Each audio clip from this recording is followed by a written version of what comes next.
YouTube ప్రేక్షకులకు మా హృదయపూర్వక ఆహ్వానము. చాలామంది కోరిక మేరకు ఈరోజు పంచాంగ శ్రవణం అనేది చేస్తున్నాము. అయితే లాస్ట్ ఇయర్ అంటే పోయిన సంవత్సరము విశ్వావసునామ సంవత్సరము. ఈ విశ్వావసునామ సంవత్సరం గురించి ఆ దినములలో చెప్పినాం. కాస్త ప్రపంచ దేశాలలో అల్లకల్లోలంగా ఉంటుంది చెప్పి విశ్వమంతటా ఈ అలజడి కలుగుతూ ఉంటుంది. అదే విశ్వావసునామ సంవత్సరంలో జరిగింది. అయితే ఆశ్చర్యం ఏమంటే విశ్వావసునామ సంవత్సరం చివరి దశలో కూడా ఇది ప్రపంచ దేశాలలో అలజడి అనేది కొనసాగుతూ ఉంది.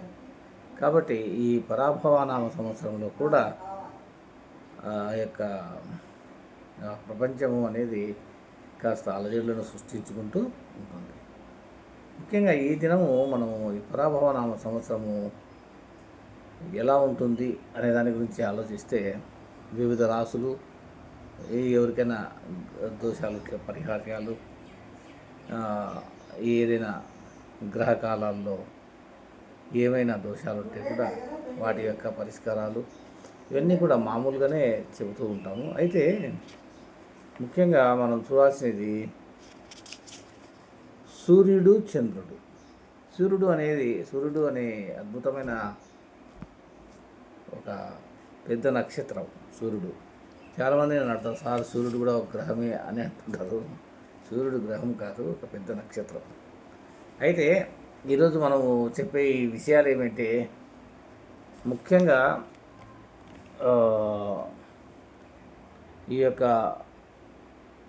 ఈ సంవత్సరంలో నిరసాధిపతి గురుడు, మంత్రి కుజుడు, సైన్యాధిపతి అర్హ్యాధిపతి, మేఘాధిపతి చంద్రుడు. చంద్రునికి ప్రధాన పాత్ర అనేది ఇక్కడ ఇవ్వడం జరుగుతూ ఉంది ఈ సంవత్సరంలో. అందుకోసమే బాగా ఆలోచిస్తే కన్నా శుక్రుడు ధాన్యాధిపతిగా ఉంటాడు, బుధుడు రసాధిపతిగా, సూర్యుడు ఈ నవనాయకులలో 7 ఆధిపత్యములకు శుభులకు ఆధిపత్యములు పావులు దేశంలో రాష్ట్రంలో పాలన ప్రజారంజకంగా ఉండవచ్చు.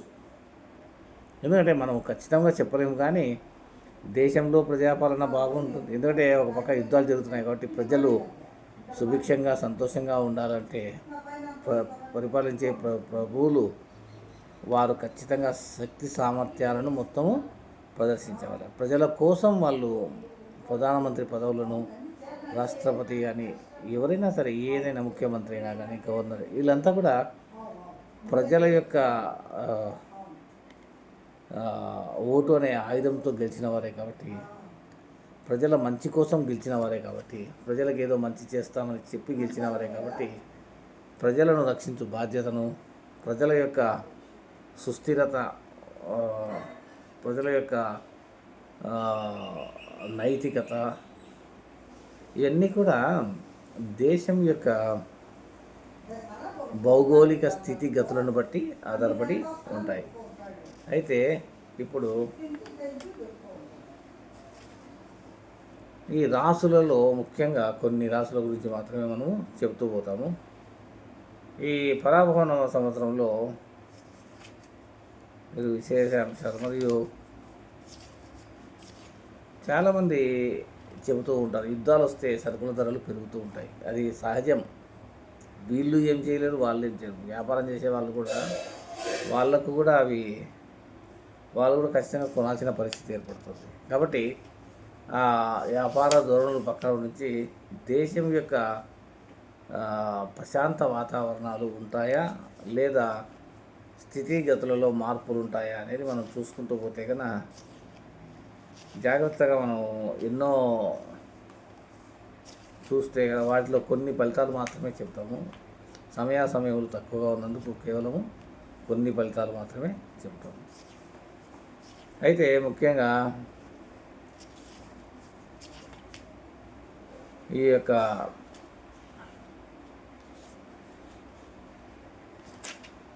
మేషరాశి వాళ్ళకు ఆదాయం 11, వ్యయం 5, రాజపూజ్యము 2, అవమానం 4. ఈ యొక్క మేషరాశి అనే వాళ్ళకు ఏముంటుందో చూడండి. అశ్విని 1, 2, 3, 4 పాదములలో, భరణి 1, 2, 3, 4 పాదములు, కృత్తిక 1వ పాదం, వీరికి ఆదాయం 11, అంటే సంపాదించేది 11, ఖర్చు 5, అంటే 11,000 సంపాదిస్తే 5,000 ఖర్చు పెడతారు వీళ్ళు. అదేవిధంగా రాజభుజ్యం 2, అవమానం 4.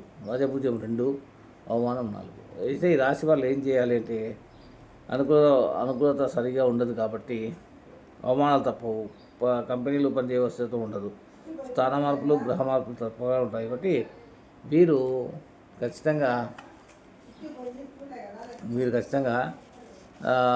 శనిగ్రహ ఘోష యంత్రాలు ధరించిన మంచిది. వీటికి గ్రహ దోషాలు ఉన్నందున వీరు శనికి పూజలు చేసుకుంటే కొంతవరకు ఉపశమనము జరుగుతుంది. అదేవిధంగా వ్యవహారాల్లో వ్యతిరేకత ఉండడం వల్ల ముఖ్యంగా కొన్ని నెలలు విష్ణువుకు ఆరాధించవలను వీరు. వృషభ రాశి ఫలితాలు ఆదాయం 5, వ్యయం 14. వీళ్ళు సంపాదించేది 5,000 అయితే ఖర్చు పెట్టేది 14. 5 రూపాయలు సంపాదిస్తారు, 14 రూపాయలు ఖర్చు పెడతారు వీళ్ళు. కాబట్టి వీళ్ళ స్థితిగతులు సరిగా ఉండవు. వీరు ఖచ్చితంగా లక్ష్మీదేవికి అష్టోత్తర నామావళి పాలతో అభిషేకాలు చేసి తీరవలే. మూడవది మిథున రాశి వారికి ఆదాయం 8, వ్యయం 11. వీళ్ళు సంపాదించేది 8 రూపాయలు, ఖర్చు పెట్టేది 11 రూపాయలు. రాజ్యభుజ్యం 1, అవమానం 7. ఇలా గౌరవం 1% ఉంటుంది, అవమానం 8% ఉంటుంది. కాబట్టి వీళ్ళు జాగ్రత్తగా ఉంటే వీళ్ళ జీవితము ముందుకు సాగుతుంది. కర్కాటక రాశి ఆదాయం 2, వ్యయం 11. వీళ్ళు ఇంకా ఘోరం. కర్కాటక రాశి వాళ్ళు వీళ్ళు సంపాదించేది 2 రూపాయలు అయితే ఖర్చు పెట్టేది 11 రూపాయలు. 11 రూపాయలు అంటే 9 రూపాయలు వీళ్ళ చేతి నుంచి వేసుకుని మరీ ఖర్చు పెట్టాలి. రాజపూజ్యం 4, అవమానం 7. కాబట్టి ఈ రాశి వారు కూడా జాగ్రత్తగా ఉండాలి. సింహరాశి వారు ఆదాయం 5, వ్యయం 5. వీరి సరిగ్గా సమానంగా సంపాదించేది 5 రూపాయలు, ఖర్చు పెట్టేది కూడా 5 రూపాయలు, ఏం మిగలవు. వీరు శివుని యొక్క అభిషేకాలు బాగా నిలకడగా చేస్తే ఆదాయము బాగా పెరిగే అవకాశము పుష్కలంగా ఉంది. రాజపూజ్యం 7, అవమానము 7. కన్యారాశి వారికి ఆదాయం 8, వ్యయం 11. రాజపూజ్యం 3, అవమానం 3. ఆదాయం ఏమో 8 రూపాయలు, ఖర్చు పెట్టేది 11 రూపాయలు. కాబట్టి వీరు జాగ్రత్తగా ఉండవాలి. శక్తితో సంబంధం కాబట్టి అమ్మవారికి సేవలు చేయగలరు. తులారాశి వారు అయితే ఆదాయం 5, వ్యయం 14. సంపాదించేది 5 రూపాయలు, ఖర్చు పెట్టేది 14 రూపాయలు. వీరు కూడా జాగరూకతతో ఉండవలను. వీరు నవగ్రహ శాంతి అనేది చేసుకోవాలి, మంచిది. వృశ్చిక రాశి వారి ఫలితాలు ఆదాయం 11, వ్యయం 5. సంపాదించి 11 రూపాయలు, ఖర్చు పెట్టేది 5 రూపాయలు. వీళ్ళు పర్వాలేదు, బాగా ఉంటుంది. దేనికైనా కూడా కొంచెం జాగ్రత్తగా ఉంటే మంచిది. ధనుస్సు రాశి వాళ్ళు ఆదాయం 14, వ్యయం 11. రాజపూజ్యం 5, అవమానం 1. మకర రాశి వారి ఫలితాలు ఆదాయం 2, వ్యయము 8. సంపాదించే 2 రూపాయలు, ఖర్చు పెట్టేది 8 రూపాయలు. మకర రాశి వాళ్ళు రాజపూజ్యం 1, అవమానం 6. కాబట్టి వీరు అనేక దోష పరిహారాలు చేసుకునవలెను. కుంభరాశి ఫలితాలు ఆదాయం 2 రూపాయలు, ఖర్చు పెట్టేది 8 రూపాయలు. రాజపూజ్యం 4, అవమానము 2. వీరు జాగ్రత్తగా ఉండవలెను. మీనరాశి వారు ఆదాయం 14, వ్యయం 11. రాజపూజ్యం 7, అవమానం 2. కాబట్టి జాగ్రత్తగా దేవతల అర్చన చేసుకుంటూ మనసావాదే దేవులను స్మరించుకుంటూ ఏదైనా రాసుకుంటూ ఉంటే వీళ్ళకు మంచి జరుగుతుంది. కాబట్టి ఈ రాశుల ఫలితాలు ఈ విధంగా ఉన్నాయి. అయితే ఇక్కడ ఆశ్చర్యకరమైన విషయం ఏమి అంటే ఏ అక్షరంతో పేరు మొదలవుతుందో అట్టి వారికి కొన్ని పేర్లకు కొన్ని అంశాలు జోడించుకొని వస్తాయి. అంటే ఇప్పుడు దేశ సరిహద్దులలో కానీ వేరే చోట్ల కానీ ఏదైనా ఒక ఉపద్రవం ఏర్పడింది అంటే దానికి పరిష్కారం కూడా పురాతన కాలంలో అయితే శ్రీచక్రాలు ఇలాంటివన్నీ చేస్తారు. దీనికి ప్రధాన కారణం ఎవరు అంటే ఆది గురువు అయినటువంటి ఆది శంకరాచార్యుడు. అందుకోసమే చెప్తారు ఆది శంకరాచార్యుడు మొట్టమొదటి గురువు. ఈయన ఈ శంకర మఠాన్ని స్థాపించేటప్పుడు ఒకే ఒక మాట చెప్పినాడు, ఏదైనా తెలుసుకొని మనిషి జీవించినప్పుడు వాటి యొక్క లోటుపాట్లన్నిటి కూడా అతను సమన్వయం చేసుకుంటూ జీవించగలుగుతాడు. ఏది తెలియకుండా ఎలాగంటే అలా ఉంటే కొంచెము మానవునికి కష్టకాలం ఉంటుంది. ఇది మొట్టమొదటి గురువు అయినటువంటి జగద్గురువు ఆది గురువు అయినటువంటి శంకరాచార్యుల వారు చెప్పినారు. అందుకోసం ఈరోజు కూడా భారతదేశం మొత్తం అంటే మన దేశంలో 131 మిలియన్ కోట్ల మంది ఉంటే ఆ జనాభా అందరూ కూడా ఆది శంకరాచార్యునికి తల వంచి నమస్కరిస్తారు. నమో ఆదిగురు శంకరాచార్యాయ నమః అని నమస్కరిస్తారు.